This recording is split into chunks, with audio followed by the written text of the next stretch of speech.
Well, folks, Trump has tremendous celebrity power. He showed up to a big UFC fight last night, and it got interesting. Donald Trump is making the rounds. His campaign, to this point, has basically featured him going to sporting events and UFC fights and getting cheers and some booze, and then him ranting about his court cases. And honestly, like, if that's what the campaign is, all right. I mean, okay. As long as the focus remains on Joe Biden and him being a very bad president, I think that Trump has a very solid shot at winning the presidency right now. The big problem is that, again, that should be where the focus is. Okay, so the amount, I think that people should understand, the amount of hatred that Trump draws is entirely concomitant with the amount of love that he draws. So listen, a lot of people love Trump, for sure. Also, an enormous number of people hate Trump. This was made perfectly apparent the other night. He showed up at a UFC fight. He was flanked by Tucker Carlson. So Tucker showed up with him, spurring all sorts of rumors about the possibility that Tucker was going to run as his VP. I think that's very unlikely. I don't think that's a job that Tucker even wants, but it spurred a lot of those sorts of rumors, especially because Trump had been asked about it, and he was like, maybe. Well, Trump says maybe to a lot of things. In any case, they both showed up. Here's what it looked like when they walked in. How strong that team is, making his way into the building. One of the bigger mixed martial arts fans I know, President Donald Trump, taking his octagon side seat for UFC. Kid Rock is right next to him as well. Maybe Kid Rock will run for VP. You never know. Now, that could be a possibility. So obviously the crowd loves it. This is like Trump's core crowd. A lot of macho in the room. Lot of dudes in the room. Like this is where Trump is very popular. Well, he was very popular except for like one human. So it turns out that Bill Burr, the comedian who has a new movie out, he was also at the UFC fight, and he was there with his wife. His wife is sort of a Black Lives Matter activist. And here is what it looked like when she flipped him off on the big screen.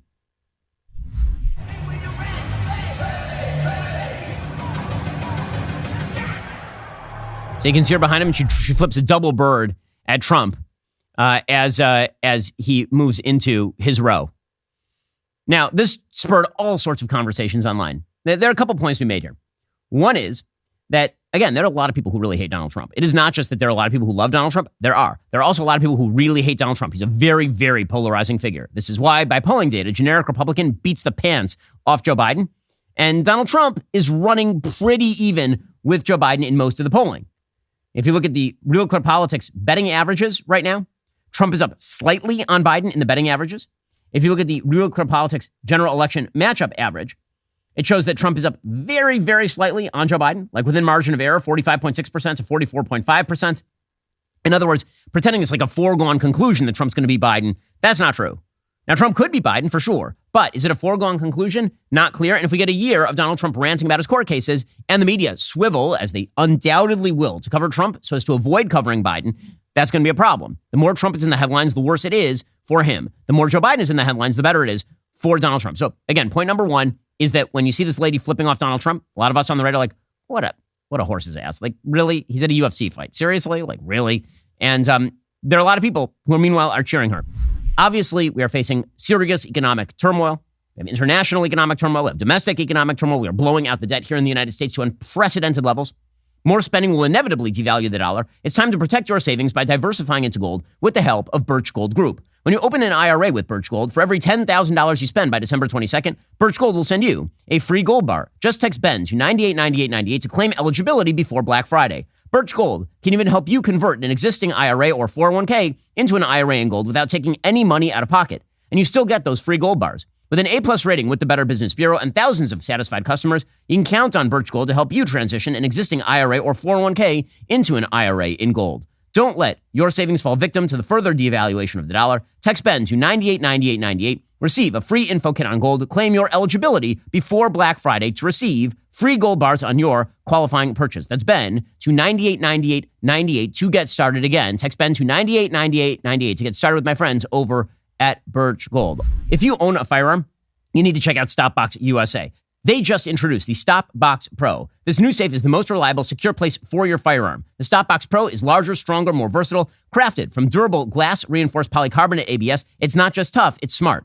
You don't want to be fumbling with keys or electronic codes in high-stress situations. The StopBox Pro's patented hand gesture code lock allows quick, intuitive access without batteries or electronics. They understand the critical balance between security and accessibility, which is why the Stopbox Pro is designed to be low profile and portable as well. Whether you're at home or traveling, your firearm remains concealed, secure, but readily accessible. Stopbox Pro has an expanded range of 81 combination possibilities, making it more customizable than ever. Plus, an enhanced surface texture gives you a better grip, and an improved locking mechanism is a breeze to operate.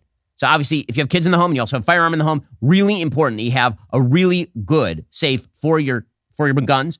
Don't compromise on safety or accessibility. Visit StopBoxUSA.com. Use promo code BEN for 10% off your order. Experience the peace of mind Stopbox brings. That's StopBoxUSA.com. Use promo code BEN for 10% off your order today. Second point here is that, man, Bill Burr, I got to say. So, personal point on Bill Burr. So, Bill Burr, one of my favorite comedians, really funny. If you've watched any of his specials, they're hilarious. One of the best working comedians out there. I went to a show that Bill Burr did down here in Florida last week.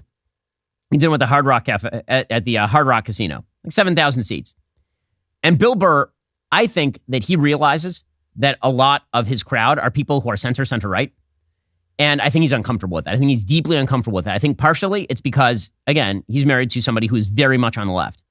And so he decided that he was going to come to Florida, an extremely red state, and not only insult the audience as a bunch of hick racists, but he was then going to make just a series of jokes about how America is dominated by white supremacy. And man, he died on stage. I mean, he was angry at the audience. He was up there. He had done the same routine, I assume, in Atlanta, like the night before or something. And every joke he told just fell absolutely flat. And he was relegated to kind of telling old, dirty stories. This is what happens when you are captured by your ideological crew. It's a real problem for a lot of comedians. A lot of comedians, particularly ones who have some sort of center-right crowd. Jim Gaffigan's another example of this. At a certain point, they realize that there are a lot of people who might not vote like they do, and they get really uncomfortable with it. And they start to actively virtue signal about how those are not my people. I don't like those people. Well, you can play that game. But it turns out a lot of those people can be very turned off. There are a lot of people who like Trump and voted for Trump and probably will vote for Trump again if he's the nominee, who saw Bill Burr's wife flip off the camera, and then they're going to hear Bill Burr's latest routines, which are all about the inherent evil of the United States. I mean, that's literally what he was talking about the other night, and are going to turn off. That is a career risk for people. And I know that for people who live in LA and want to be, and they want their friend group to respect them, they think it's necessary to do this. It really, really is not. It really is not. And entertainers are making a very large-scale error when they do this sort of stuff. Okay, so anyway, Trump shows up, gets a big cheer. Again, this is what Trump is great at. He's great at drawing a spotlight. He's great at being a celebrity. It's the thing he's best at. When it comes to campaigning, he's very distractible, easily distractible, like the dog in Up distractible. Like Donald Trump, he'll be talking about Joe Biden's a terrible president, and then out in the background pops a thought. And the thought is about like Letitia James, or the thought is about Chris Christie. And it's like, squirrel, squirrel. And he just starts chasing after the squirrel, like the dog from Up. So here he was campaigning the other night, and he just decides that he's going to, go off on Chris Christie. For, I don't, like, why? Is there a point to this? Like, Chris Christie he's gathering mold in this campaign. He has no voters. Who said that? Who said that? And by the way, there's somebody else said something. They said, this man said something he shouldn't say. I will defend. He said, Chris Christie is a fat pig. You cannot say that, sir. You can. Please take that back. Please take that back. No. He said, Chris Christie's a fat pig. You cannot do that.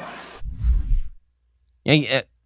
Okay, like, really? Okay, and then, just to that's not even his best. I mean, if you're going to go after Chris Christie, sometimes Trump's insult comedy shtick, like the Triumph the Insult Comedy Dog, sometimes that shtick is great. You remember a few weeks ago, he was going after how Biden walks. He looks like he walks on toothpicks. And it's true. Like now, every time I see Biden walk, I'm like, Trump is right. It does look like he's walking on toothpicks. It's weird. But Christie being a fat pig, like, eh. Are you tired of the lies and the twist of the mainstream media talking points? Yeah, me too. Join me in my newest series, Fact, where I dismantle and bring truth to this tiring mainstream agenda.